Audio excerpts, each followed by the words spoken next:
Olá, seja muito bem-vindo a mais um programa Famílias Felizes. Estamos contentes que o Senhor nos tenha guardado até este momento para podermos estar juntos, para podermos refletir juntos, para podermos também, inclusive, agradecer todas as bênçãos que temos, as coisas boas e, quem sabe, até aqueles desafios, as dificuldades que nos aproximam, se calhar, de considerarmos mais ainda que precisamos de Deus a cada momento da nossa vida. Estamos aqui com a intenção de podermos contribuir para a felicidade na sua casa, seja você aí na sua casa um lar com muitos elementos ou poucos elementos, ou talvez até alguém que viva sozinho. Estamos aqui para lhe fazer companhia, estamos aqui para dizer que temos carinho por si, temos carinho por cada um de vós e desejamos sinceramente poder contribuir para essa felicidade que tanto almeja, para essa harmonia que tanto deseja na sua casa.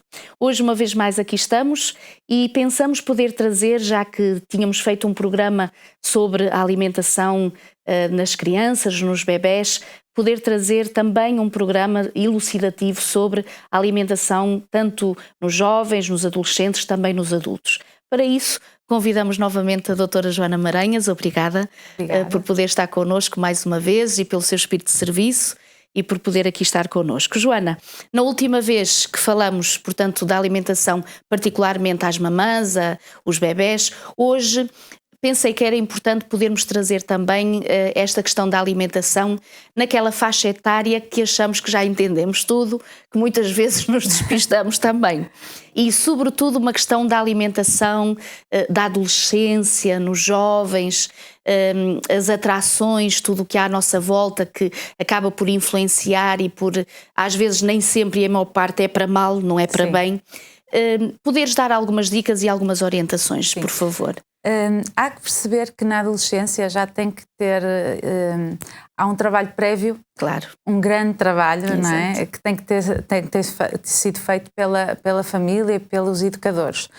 Não podemos esperar milagres na adolescência, não é? Porque é a altura mais complicada do desenvolvimento e então não podemos esperar que o que ficou por fazer vai ser feito agora. Se não foi moldado antes, dificilmente vai ser difícil, será. não é impossível, mas vai ser difícil. E ao longo do crescimento e desenvolvimento das crianças há um tempo certo para tudo. Exato. E na adolescência as dificuldades são muitas. Isto porquê?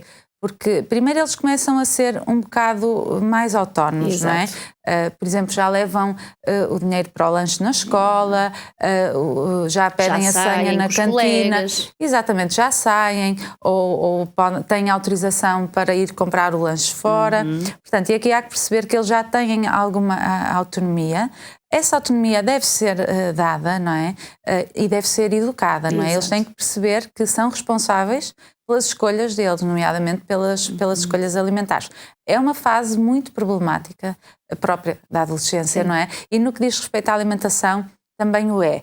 Isto porque eles começam a ser moldados muito pelo social, não é? Infelizmente a pressão muitas vezes não é para o melhor, não é? Nós vemos, por exemplo, há muitos estudos que dizem que a oferta alimentar à volta das escolas é sempre muito má, sem dúvida, não é? E mesmo crianças que não gostam da comida na cantina pedem aos pais: posso ir comer ao café? Podes. Então o que é que há no café? Os pratos do dia rápidos, muita batata frita, os panados, os cachorros, os fritos, pronto. E tendencialmente eles gostam disso, não é? Porque assim, o gosto pela comida rica em açúcar e em gordura é inato. É trabalhado, mas é algo que é inato.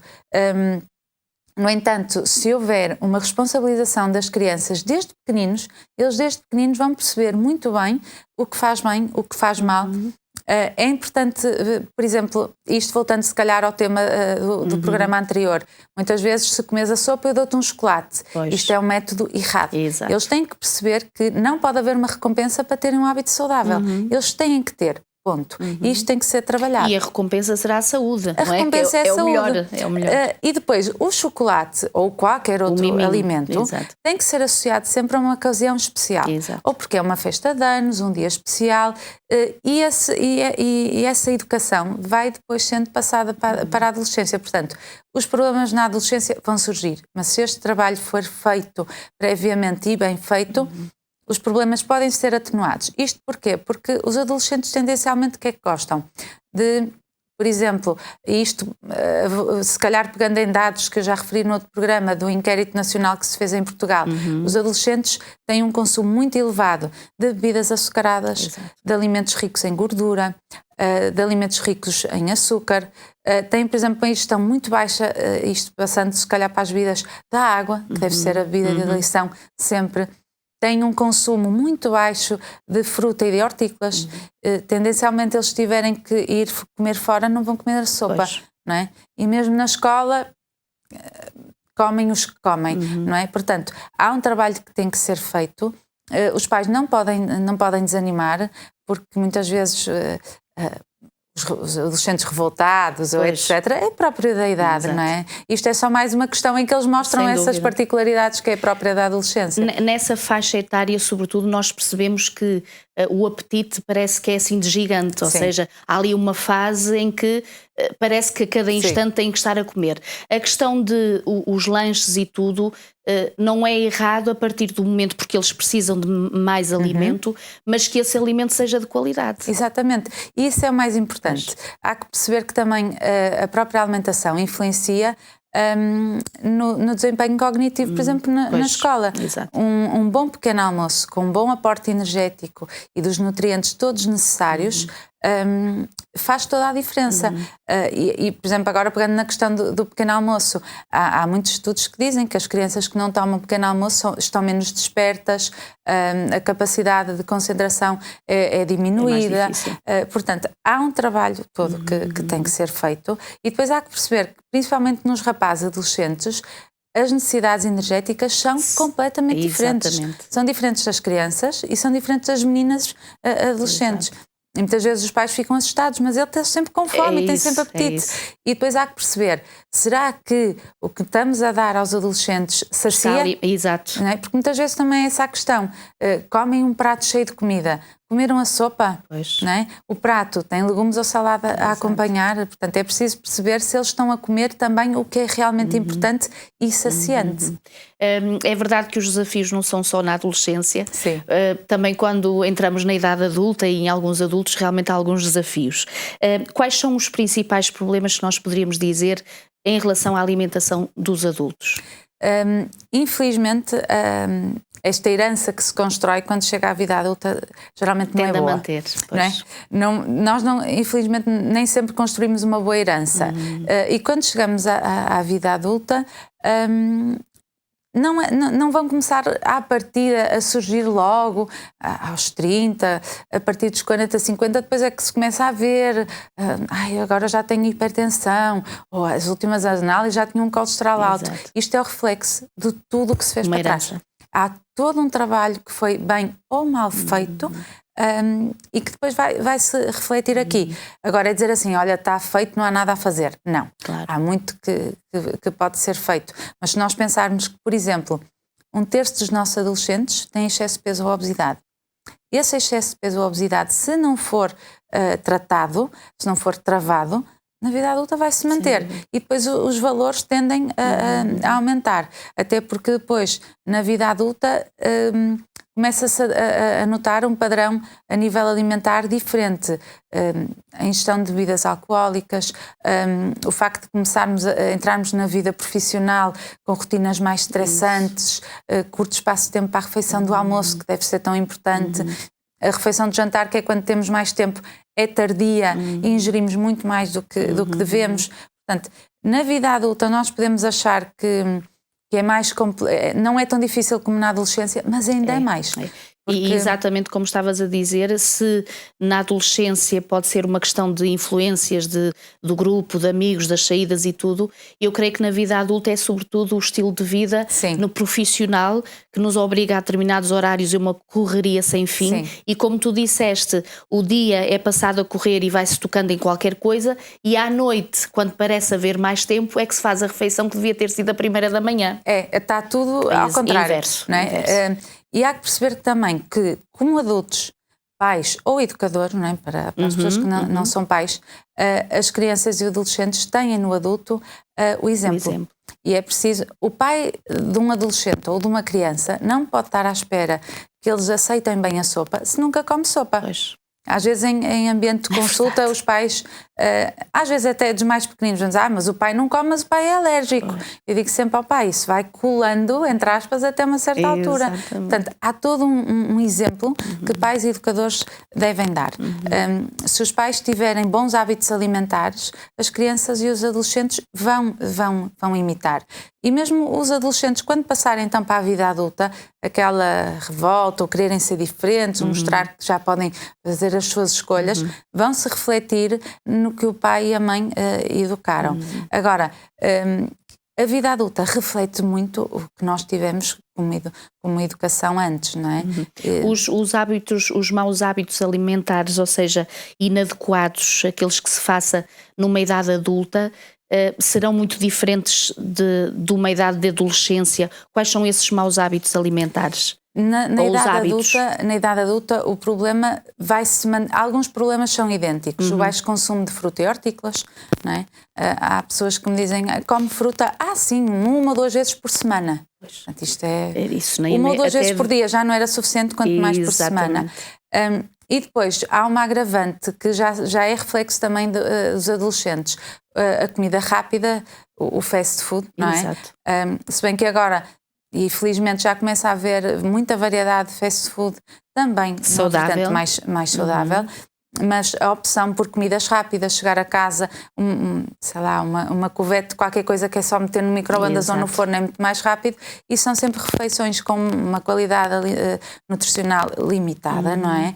Ricas em gorduras, ricas em farinhas demasiado refinadas, e depois na vida adulta outros problemas que se nota é o consumo de bebidas alcoólicas, que realmente vai tendo um crescente ao longo da idade. Já se nota nos adolescentes alguns valores preocupantes. Na vida adulta, digamos que se instala ainda mais, e curiosamente depois na idade que é considerada dos idosos, que é a partir dos 65, parece que esse número ainda se agrava mais. Mas realmente nos adultos o preocupante é um consumo muito excessivo de gordura saturada, as gorduras más, as gorduras que são provenientes de confecções e de alimentos muito confeccionados e muito processados, as farinhas muito refinadas, por exemplo, os pães, por exemplo, pão de forma que é muito rápido e dura muitos dias lá em casa, portanto não precisamos ir comprar pão fresco todos os dias, a questão das comidas rápidas de micro-ondas e de forno,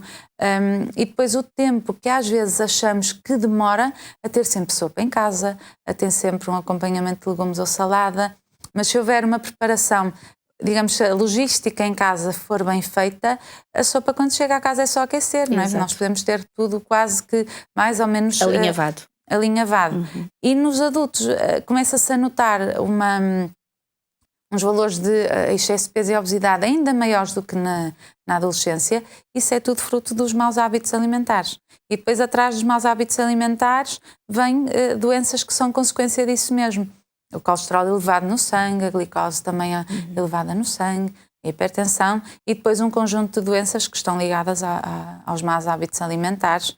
Hoje em dia já se sabe que há muitos tipos de cancro e um dos fatores principais de risco são maus hábitos alimentares. E depois é assim, se numa hipertensão ou num caso de colesterol alto, se ainda dá eventualmente para controlar em doenças mais graves, depois o tratamento já é muito mais complicado, não é? E aí atenua-se os efeitos das doenças. Agora, o trabalho que está tudo para trás, eu costumo dizer que, às vezes digo muitas vezes isso ao meu pai, a saúde dele reflete o que ele construiu durante 50 anos, não é? E depois quando chegamos a essa idade, o que é que fazemos? Gastamos dinheiro a cuidar da saúde. E nós, por exemplo, não temos noção dos gastos que há para o Estado a nível dos cuidados de saúde para tratar doenças. O Estado gasta imenso, nós não temos a noção do que um diabético é para o Estado, não é? É uma pessoa que é isenta quando vai ao Serviço Nacional de Saúde, mas nós não temos a noção de quanto é que o Estado gasta, e se tivéssemos prevenido, não é? Ficaria mais barato. Exatamente, e mais a saúde agradece sempre. Sem dúvida, não é? Sem dúvida. E já agora falarmos dos aspectos culturais da alimentação, que talvez tenham influência também, tanto na vida do adolescente, do jovem como do adulto. Sim.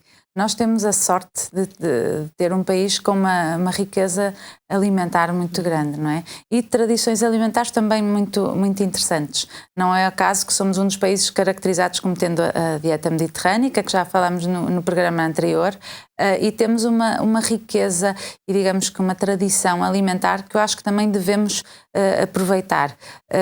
Por exemplo, foi sempre um bocadinho negligenciada a questão do consumo dos frutos secos, da noz, da amêndoa, e quando somos um país que até tem produção, não é? E são alimentos muito ricos e que numa alimentação vegetariana, por exemplo, fazem toda a diferença, não é? Têm nutrientes que fazem parte de uma alimentação saudável e que na pessoa que tem a alimentação vegetariana é fundamental. E depois nós somos dos poucos países, por exemplo, que têm a tradição e a cultura da sopa. Exato. E a sopa é um prato de uma riqueza nutricional extraordinária, não é? É um prato só, mas tão completo. Exatamente. Claro que há que ter alguns cuidados, não é? Por exemplo, as crianças acham que a canja é sopa. Pois. E a canja de sopa não tem nada, não é? Exato. Há pessoas também, assim, as pessoas mais velhas que põem muito azeite na sopa. Isso também é preciso ter alguns cuidados. Mas pronto, se tivermos em consideração todos esses aspectos, a sopa é um prato tipicamente português, portanto faz parte da nossa cultura. E mesmo a questão das caldeiradas, dos ensopados, são tudo pratos tradicionalmente portugueses e constituem um fator muito importante na nossa cultura e que ajudam a preservar muitos nutrientes que são perdidos por outras formas de confecção. E toda aquela herança que nos é passada pelos avós, não é? Há coisas que são muito interessantes e que nós devemos privilegiar isso. Há alimentos que fazem parte da cultura portuguesa. E depois é muito interessante ver as diferenças de região para região. Ainda mais rico. Exatamente. E se nós conseguirmos aproveitar tudo isto, acabamos por conseguir também ir deixando esta herança de geração após geração, que eu acho que nós somos um país tão rico que é uma pena. E se nós olharmos para os pilares bases da dieta mediterrânica, nós somos um país super privilegiado, não é? Sem dúvida. Produtor de azeite, por exemplo, que é a gordura de eleição, dos frutos secos, da fruta, dos hortícolas. Portanto, nós temos uma tradição muito rica. Sem dúvida. Antes de terminarmos o programa, embora já tivesses feito alusão breve a essa questão, eu gostava que ainda sublinhasses mais, que são os principais fatores de risco que vão reduzir a qualidade de vida. Há um termo que é usado que é a diminuição dos anos de vida com qualidade. E realmente nós temos alguns fatores e um dos principais são os maus hábitos alimentares, que geralmente nós dizemos a inadequação, e a inadequação não é nada mais, nada menos do que ingerir pouca fruta, poucos hortícolas, e se nós quisermos explorar um bocadinho isto, porque é que é um mau hábito alimentar a baixa ingestão? Porque temos déficit de vitaminas, de minerais, de fibras, e estes três nutrientes, digamos assim, ou grupo de nutrientes, porque as vitaminas e os minerais são muitos, uma baixa ingestão constitui um maior risco para inúmeras doenças. Temos o caso das anemias, da osteoporose, e se quisermos ir para os minerais mais conhecidos, mas, por exemplo, há muitos problemas de saúde por uma baixa ingestão de vitaminas, a vitamina D, por exemplo. Outro problema que é grave e que agora, devido a algumas políticas de saúde pública no nosso país, começa-se a tentar tratar, é a ingestão excessiva de sal. Nós temos os homens, por exemplo, a faixa etária dos homens adultos tem são 87% dos homens consome mais a sal do que devia, acima da recomendação. E só para nós termos noção, a recomendação diária por dia para adultos são 5 gramas de sal, que é uma colher de chá. E se nós considerarmos que alimentos como pão já têm sal, sem dúvida. O leite ou as bebidas vegetais já têm sal. Aquilo que acrescentamos quando cozinhamos. E se ainda aliarmos a isso as comidas rápidas, os snacks, as bolachas, as pizzas, quer dizer, são alimentos que tendencialmente têm muito mais sal do que se fossem confeccionados de forma caseira em casa. Este é também um fator muito preocupante. E outro fator preocupante é que, assim, nós até podemos ter uma boa ingestão energética, mas depois vamos ver de onde é que vem essa energia. de muitos alimentos ricos em açúcares simples. Rapidamente se consome. Exatamente. É preciso perceber que nós precisamos de açúcar. O açúcar naturalmente presente nos alimentos. Exatamente. Só precisamos desse. Está lá tudo. Agora, nós vamos buscar sempre o açúcar extra. Outro problema também, o consumo excessivo de gordura saturada. E a gordura saturada é que é considerada, isto em termos muito práticos, muito simples para explicar, é prejudicial à saúde. E onde é que essa gordura saturada está? Na carne, nos cremes de barrar, nos queijos. E aqui a questão da cultura, que nem sempre é favorável, não é? O queijo tem muita gordura. Tudo o que seja bolachas, biscoitos, os snackzinhos, as coisas simples e práticas de comprar. É rápido e mau. Exatamente. E todo o tipo de fast food, as comidas pré-feitas, os fritos todos. E isto são tudo maus hábitos alimentares que infelizmente estão muito instituídos na população portuguesa. Eu creio que não só para os jovens, não só para os adultos, mas também para os jovens, quando falávamos nos corredores daquela experiência que tu fizeste quando visitaste uma escola, convite da mesma para fazeres uma formação para os adolescentes. Sim. Sobre tentarem ver a quantidade de açúcares que existiam em diferentes foi bebidas ou alimentos. Sim, nós tentamos, quando eu faço essa atividade, e resulta muito bem com os jovens e com as crianças também, é uma atividade que é muito interessante de fazer. Geralmente pomos sempre um gelado, assim, de uma marca mais conhecida, de uma cadeia fast food que toda a gente aprecia, isto para não passar marcas. Sim. Pomos sempre também bolachas ou aqueles pães recheados com chocolate, bebidas também, sumos, néctares e etc. Chocolates também. Outra que eles ficam sempre muito admirados é os reboçados e as gomas, porque aquilo é quase tudo açúcar. E depois eles perceberem que aquela tableta de chocolate tem X pacotinhos de açúcar. É mais fácil até verem pacotinhos de açúcar, eles têm mais percepção. Exatamente. Eles ficam abismados, não é? Eu uma vez fiz esta experiência com um grupo de crianças e uma das crianças tinha escolhido um determinado gelado. Eu disse, olha, este gelado que tu escolheste tem isto de açúcar. E ela ficou chocada. Eu disse, então agora comes este açúcar. Ela disse, não. Mas é isto que comes quando comes este gelado. E eles terem esta percepção muda um bocadinho. Mas foi muito giro, porque esta experiência que lhe contei, as crianças já estavam muito mais alertas. E depois foi giro porque elas perguntavam-me, Joana, nós podemos trocar isto por isto? Então agora vê lá, por favor, quanto é que esta barrita tem. Exato. Exatamente, eles próprios também já estão sensibilizados para esta questão. É muito interessante ver que, e às vezes são eles que vão ensinar para casa. É isso. Já tive crianças que foram ensinar para casa e que diziam, mãe, eu isto não posso comer porque tem muito açúcar, ou faz mal, ou etc. É verdade. Outro fator preocupante, só se calhar para terminar, é o baixo consumo de água que a população portuguesa tem. A recomendação é cerca de litro e meio, isto depois vai depender da faixa etária, da estação do ano, se fazemos exercício ou não, mas se nós percorrermos as faixas etárias todas, em nenhuma faixa etária na população portuguesa se consome mais de 1 litro por dia. Uau. E isto é preocupante. E o consumo, se calhar dizer, deve ser fora das refeições, que seria fora das refeições, de preferência, ir bebendo ao longo do dia, até porque na refeição depois a sensação de que estamos satisfeitos e saciados, se bebermos muita água, é mascarada pela água. Exatamente. Mas realmente a água não nos vai nutrir em energia, não é? Não vai dar energia. E muitas vezes acabamos por nos resguardar para as refeições principais, como o almoço e o jantar para beber mais, e é um erro, porque devemos ir bebendo ao longo do dia. E deve-se estimular muito, juntamente com as crianças, os adolescentes. Também é um hábito que se adquire. Exatamente, e os próprios adultos têm que também dar esse exemplo. E felizmente nós vivemos num país que as políticas de saúde pública vão ao encontro disso. Este ano, por exemplo, nós vamos poder ver junto das praias a oferta de água, a oferta de água da rede pública vai ser muito maior para tentarmos potenciar uma ingestão maior de água, que também é um problema, a água. Sem dúvida.